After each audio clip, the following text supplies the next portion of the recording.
What is up YouTube, and welcome back to the RiftGuides WildRift video. For today we are going to take a look at a content creator from the European server Tatsu.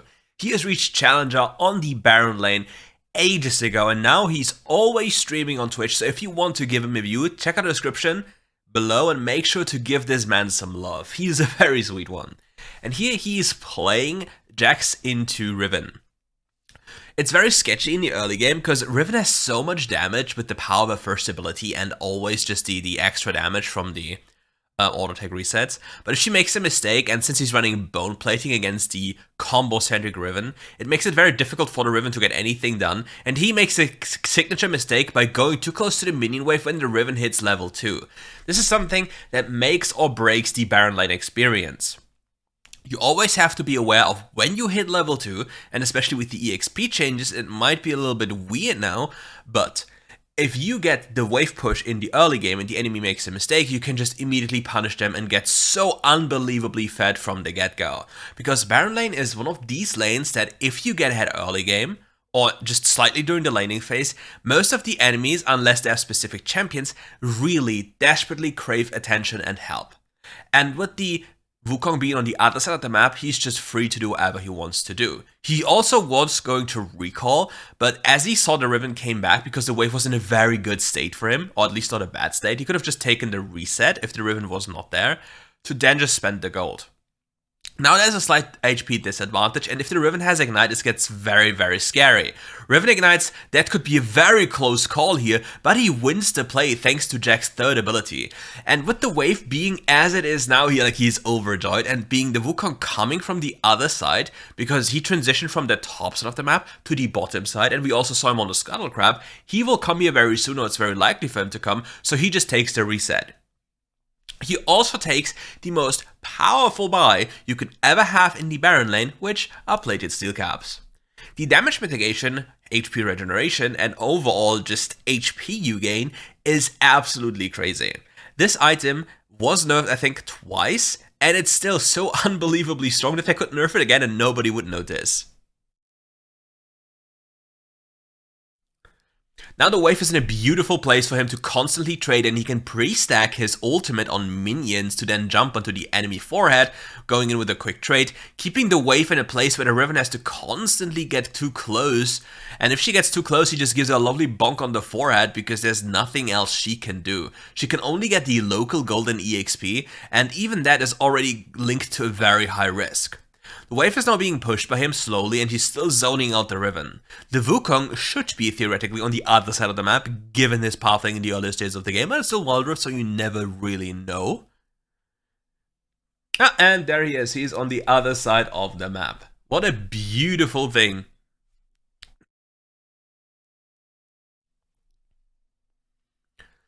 He's also taking a quick reset now. He is very powerful. He has the Sheen passive. The Riven is investing into full AD, which will turn out to be a very difficult thing in the end.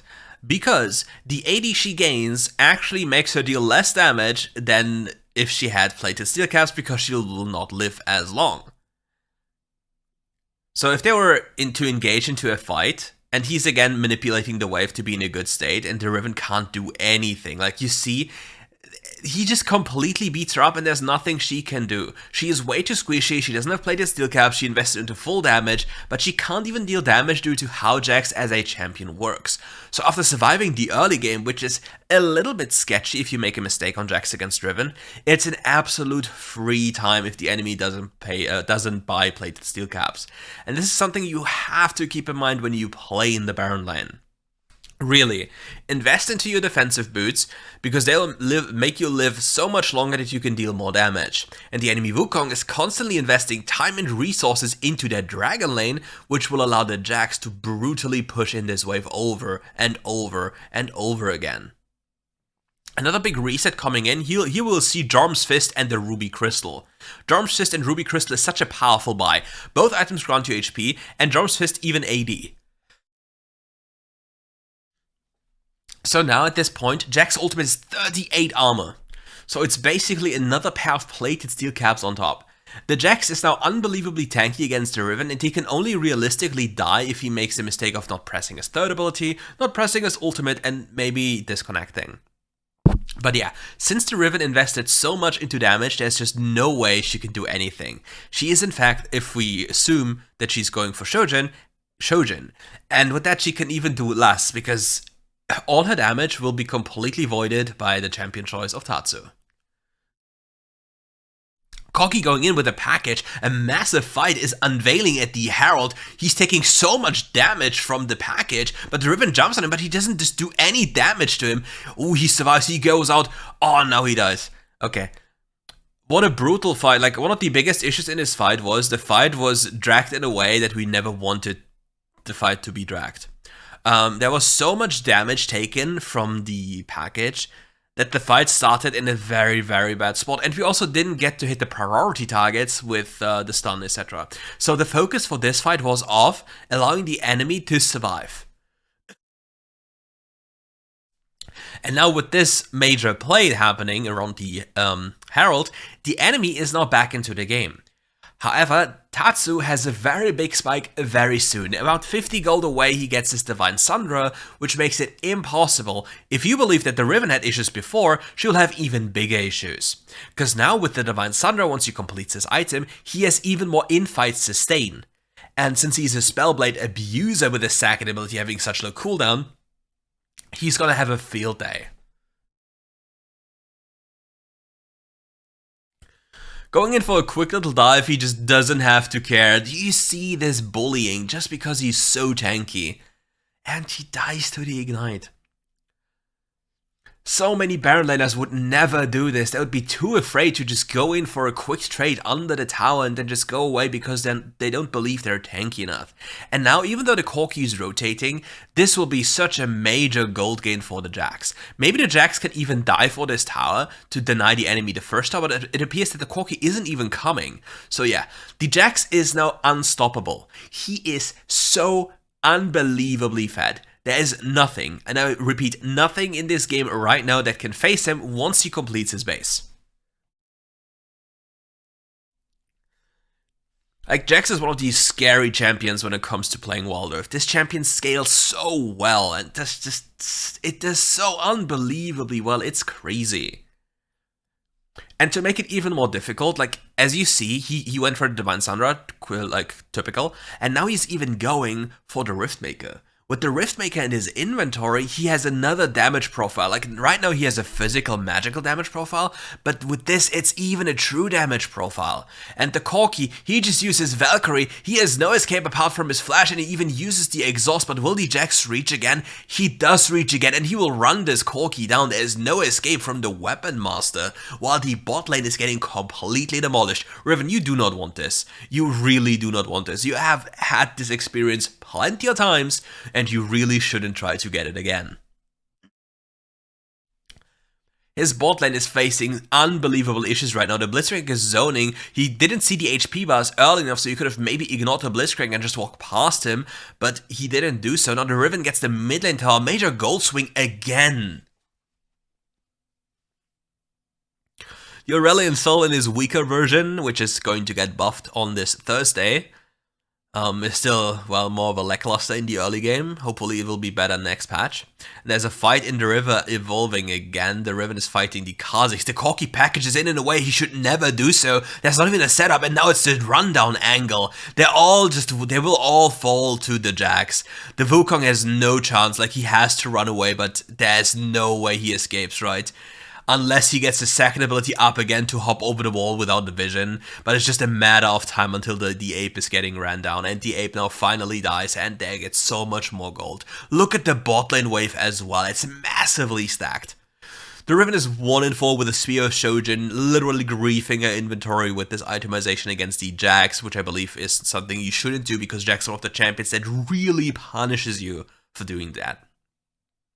Kha'Zix is still on the weaker end. He only has boots and 2 components, finally going base to complete his first item. Jax now picking up the lovely red buff from the Kha'Zix, and is very, very short, very, very powerful on now the next item purchase, which is the Riftmaker. Another Ruby Crystal into the inventory, making him even more tankier, probably going for Starrick's Gauge now. Let's see. Oh, Titanic Hydra, okay. As of this patch, Titanic Hydra isn't in a very good state. Like it's not the strongest. It's just adds nice bonus damage on like every 2.5 seconds. On the next patch, it will be different. It will be stronger. But I believe Starex right now will still be better. Apologies for the voice. We are still recovering. We are getting there, nice and slowly. Now is a big question mark on the map. He shouldn't show until there's enough people on the map visible, because if he dies now, the enemy can still go for the dragon. Okay, now he sees enough people and he can go in. If they rotate down now, he can still escape and he just gets a free kill. Do you see the damage he has? It's crazy. And now the question is, do you really want to go for a proactive play on the map, or do you not just want to go down side lane? Like, it really depends on the enemy's position. I personally would prefer just running down side lane, pulling all the enemy people to me, which, well, he is doing right now, in a different way, but he did so. So their team just got the dragon for free and gets another auto turret for absolutely free. I don't know if we need to recall right now. Okay, perfect, you realize this. Because with the enemy actors being on the map as they are, unpaid, you know, he can just go in for very proactive play into the enemy jungle, because he knew that blue buff was available due to the minimap, and he can just bully the Wukong continuously. His team unfortunately had different ideas and chose to unfortunately die for unknown reasons, and he just bonks the Wukong on the head, and now he has no mana, which is the biggest issue of the Yaxiverse. If he doesn't have mana, your champion is basically, well, you're like a wet noodle, because you lose so much. You lose the ability to deny magic damage by 25%, to avoid auto attacks, to get an auto attack reset, and so many other things. And he's 150 gold away from another major item spike, the Titanic Hydra. Again, I believe, on this patch at least, Starex would be better, but it's new items, you have to try things, you have to be like, okay, do you believe this is going to be good? And Titanic Hydra in the next patch will be rather decent. And you see, like, the Jhin is also dead if they wanted to. They could have just walked there instantly and killed the Jhin. But they were a little bit delayed, so the Jhin got a little bit further away, but it's a Kha'Zix, so getting away is not really a possibility, especially with the Yuma's Ghostblade. And now it's just a hunting season on the Blitzcrank. The Dusty Robot dies, and then we have a package, and the package is completely failed. It has no impact on the fight. However, the Wukong is enough to kill the Kha'Zix, which makes Baron a non-option now because the enemy jungle is alive. One of the other beautiful things when you think about Riftmaker is that since your champion has armor and magic, has magical damage and physical damage, you gain so much, like so many benefits from the Omnivamp of Riftmaker. Like, if you see him deal damage, you see such nice numbers with every single hit, and it makes life substantially easier if you basically think through an entire fight. Like, you have Divine Sandra healing, you have this kind of healing, so your HP bar is never really your true HP bar. Buying teleport for a proactive play, saving their teammates, the Corki has no way of escaping unless the enemy plays it perfectly. Gets ran down, and now it's time for the enemy Jhin to suffer. He flashes in and catches the Jhin. The Aurelion Soul hops around the corner and breathes fire onto the forehead, and now it's a flip angle for the Nasher. Do they dare to do so with the Wukong being alive? Theoretically speaking, the Kha'Zix, unless he has the Baron Nashor debuff, should always be able to outsmite the Wukong. But the Kha'Zix is right now tanking. He is tanking Nashor, which means he deals 50% less damage to all entities. But they turn instantly on the Wukong. They don't even give him the chance to steal, because they know if they just kill the enemy jungle, they can just return to the Baron and get it for free. No need to fear any smite anymore. Nobody can steal unless the Blitzcrank turns into absolute Jesus for a second and chooses to smite the Nashor with a non-existent smite. Another major spike in the base, we get juicy items. We get a Titanic Hydra, and he's now on his way to build Starex Gauge. All of the items for Jax now feature HP, AD, or Omnivamp, or anything along these lines, and since this champion becomes so tanky and deals so much damage, it gets so difficult to kill him because he can always kill you. A champion that has the ability to completely deny auto attacks for 2.5 seconds, as well as reducing magic damage taken, while also getting more armor and magic resist from his ultimate, is a very, very scary foe. And not to forget to mention that itemizing against this type of champion, since he has Riftmaker, becomes very difficult because the Riftmaker damage is depending on the pre-mitigated damage, which means it doesn't matter if you have 500 armor, the damage, the physical damage will be mitigated, yes, but the true damage, the part that is calculated into the true damage, will not be mitigated. If he has 100 armor and basically is 50% damage reduction, the true damage component will not be from the mitigated damage, it will be from the pre-mitigated damage. It's so much extra damage, and if you see him just hit the enemy, it is so much damage. And I just said damage like 90 times. Comment 1 into the type 1 into the comment bar if I said damage quite a few times. But what's your take on Jax recently? Like, how many times have you seen Jax perform, and what is so crazy about the champion from your perspective? Like, for me, it's his power to duel in side lane. It's only really matched by a Fiora and a Camille, depending, you know. And the next thing that's... oh, well, and Gwen, because Gwen late game is really cringe. And his tower push potential is unheard of. So, from that perspective, what do you believe is one of Jax, or are the greatest Jax traits? The Aurelion Soul goes in, the Riven is now in a very big pickle, turns on with the ultimate, the Aurelion Soul is in danger right now, Tatsu realizes this, goes on to the Riven, and the Riven dies and the Aurelion Soul survives. Okay, they are playing 3 lanes right now without a Baron buff available. The Wukong, it has been spotted, the Aurelion Soul will die to the Wukong, oh, he didn't pay attention. Goodbye, dragon. But now with the Wukong being occupied here, there is just no way that the Kha'Zix or the team has any issues in the rest of the fight, because it's so free. It was the clone, brother man. It nearly worked. It was the day he... oh, what a beautiful tempo teleport to make sure to punish the enemy's misposition. That is an ending angle. That is an... or is it? It's a Corki. Ooh, they go for it? Will the Kha'Zix get it? Oh, he doesn't. Oh no, that is a rough one. Oh, he dies. No. Oh no. It is a tragedy. It was a nice attempt. But the issue is this death now is a lot more impactful than a normal death. Because look at the minimap. The Baron is available, and the next dragon is also spawning. And since we're like 17 minutes into the game, it's going to be one scary dragon. So we need to be really careful. Now is the point in time where most games can be thrown. And many games are in fact thrown. I've seen so many games lost from this position, even though being ridiculously ahead through the entirety of the game, simply because of an unfortunate death, going for an ending, or miscalculating a situation.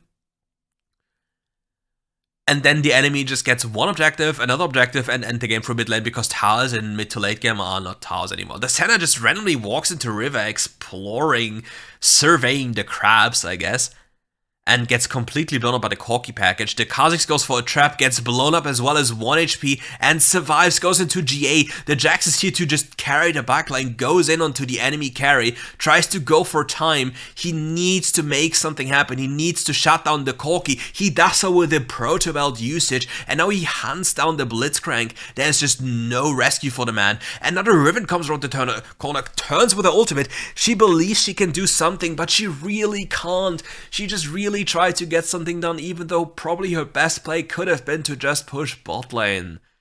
Ah, it's a rough angle, and now we don't even end the... Could they have ended the game? It's just a Blitzcrank. I mean, it doesn't really matter, does it? I mean, now they get Elder, somebody has to clear the top wave, and then they just prepare Nashor. It should be very, very free. Like, here's the question, could they have ended? Yes or no? Do you believe the risk is too high? And if the risk is too high, you just do Elder and Baron. Is it necessary? Or would this have been necessary? Not necessarily. And the Aurelion Soul gets the blue buff, the Jhin ults to deal some damage to the Aurelion Soul or to yoink the blue buff, but fails at both. The A-Soul is still way too healthy, and they're just starting on the Nashor, and the Jax is trying to hover the sides. With jacks hovering the sides, it's very difficult for the enemy to enter.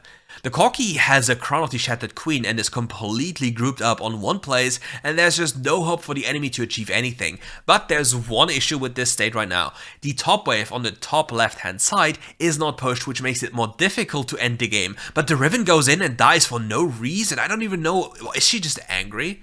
Now the Wukong picks up the misfortune in the backline, but there's no way the Wukong survives with the power of the Elder and the Kha'Zix being completely isolated. Like, personally, I am not a fan of leaving top lane the entirety of the time as it is, but it's okay in this instance. But somebody should realistically deal with it at some point earlier, because it's such a powerful lane to use and just play multiple lanes. Going in with the Protobelt technology, proccing the crown, there's just no way the enemy can survive, and he just goes in and finishes the game. What a clencher. Look at Tatsu sweating. He is donezo, and he is so content that the game is finally over, because the game got way harder than it should have been, even though it was such a beautiful early game performance. And now, don't forget, leave some love in the comment section for Tatsu, check him out in the description below, and most importantly, have a nice day, and we see each other in the next RiftGuides video very soon.